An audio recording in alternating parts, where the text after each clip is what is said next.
Hi, how you doing? Forget everything you think you know about Zone 3 perennials. Today we're talking about the one plant that breaks all the rules, the magnificent, massive, and undeniably elegant Giant Fleece Flower. My name is Sharon, and I garden on a large yard in a small town in east central Saskatchewan, Zone 3. Welcome to my Sask Garden. Giant Fleece Flower is Persicaria polymorpha, and it's hardy from Zone 3 all the way to Zone 9.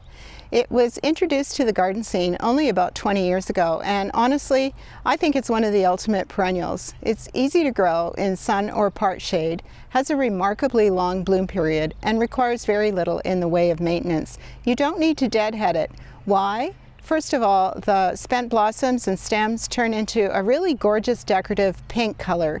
And second, this is the key, it does not produce seeds, so there is zero risk of it becoming a pest in your garden. It is probably underused in our cold climate gardens, and I think what stops it from being more popular is, no doubt, its size. It's huge, and although it states the Giant Fleece Flower gets to be about 5 to 6 feet tall and wide, don't believe it, because it will get to 8 feet tall and wide. This is my neighbor's plant, and you can see that it is probably 8 feet tall, and it's at least that wide all the way around. I planted this in 2022, so now in its 4th year, you can see that it bulks up quite fast. The year of planting was, of course, just a few stems. It really got no bigger than what was in the pot, which was something like this. I watered it regularly while it got established. In the 2nd year, in 2023, it got to be about 40 inches tall. I continued to water it occasionally in this 2nd year of growth because that was a drought year. And here it is in 2024, its 3rd year, when it reached 5 feet, and at this point it was on its own for moisture. I wanted it here specifically as a feature plant in the distance as I sit on my vegetable garden bench. It's growing here in what we call the work area. It's a very utilitarian area of the yard, and this has plenty of room to grow. And that's what Giant Fleece Flower needs. You can't just tuck it somewhere. It does need some thought. If you had the space, I think a hedge of this would be stunning. It's easier, tougher, bigger, and probably more reliable than some other desirable showy hedging, like hydrangea comes to mind. Mine is planted in full sun, so is my neighbor's. It will also grow in part shade. Here is another growing in a fair amount of shade. It would get some direct morning and late afternoon sun. And here in this photo is also a really good example of its drought tolerance. Here it is in between a house and a maple tree. And it's under the eave, and all of this would restrict access to water, the roof overhang, the maple tree roots, and yet it seems to be not bothered. Although this year in particular has not been a dry year, I pass this house frequently, and the plant has never shown any drought stress that I've noticed. I would say, though, that in the shade, the blooms are probably not as nice as the plants that grow in full sun, and it is just a little bit more floppy. And speaking of the flowers, here's a close-up of them. They're actually massive panicles of hundreds or probably thousands of individual flowers, and each little flower opens on its own and fades and falls on its own. What I mean to say is that the whole panicle does not open or fade all at once, which contributes to the long bloom period. Then, as I said, the stems, or what's left of the panicles, become pink. And that coloring persists right through to frost. So even after the main show, this plant remains something beautiful to look at. Now, this is a perennial and not a woody shrub. Maintenance is just cutting down the stems in late fall or spring.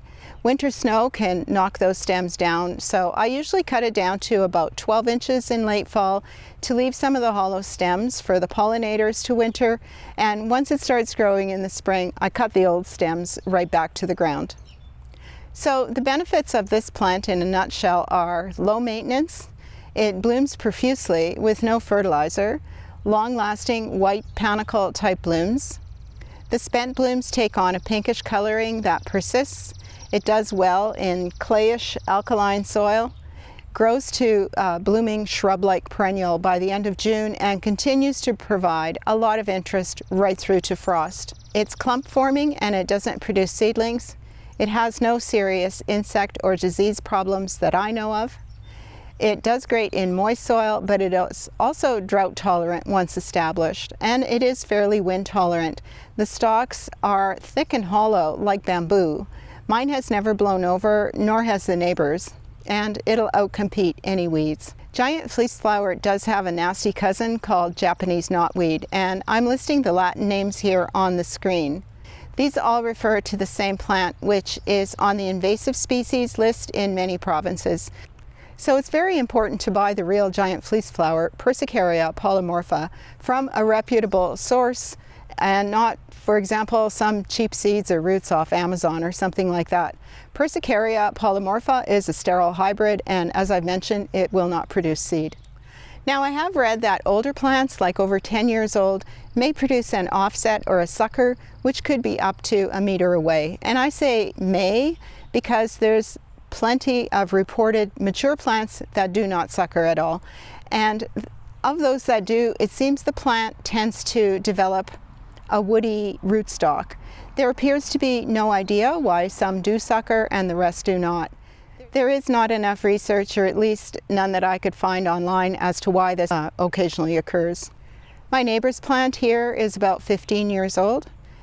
I'm going to say it's about 15 years old. It was not planted by the current owners. It was planted by the previous owner, and as far as I can see, it has not suckered. But in any case, it would be something to watch for, and if it should sucker, a person would want to dig it up sooner rather than later if it's not wanted. And for further control, to keep the main plant spread in check, you could routinely sever the outer perimeter of the root system each spring by going in with a sharp spade. But you know, really, I just spent $50 on 2 more of these to go along the backyard fence, so I would honestly, I would welcome some offshoots to propagate my own. Let me know in the comments if you grow giant fleece flower, how long you've had it, and if you have had any trouble with it in any way. It's such a great plant for our cold climate that it would be amazing to gather real-world experience from gardeners who grow it. The giant fleece flower is a statement plant for the bold garden. It's tough, beautiful, reliably impressive, and best of all, rock-solid hardy for a Zone 3 garden. Thanks very much for taking the time to watch this video. I do always appreciate that. I hope that you did find it enjoyable or informative in some way, and if you did, give me a thumbs up, maybe a hype, and if you have not yet subscribed, I'd love for you to do that too. I hope you're doing well. See you soon.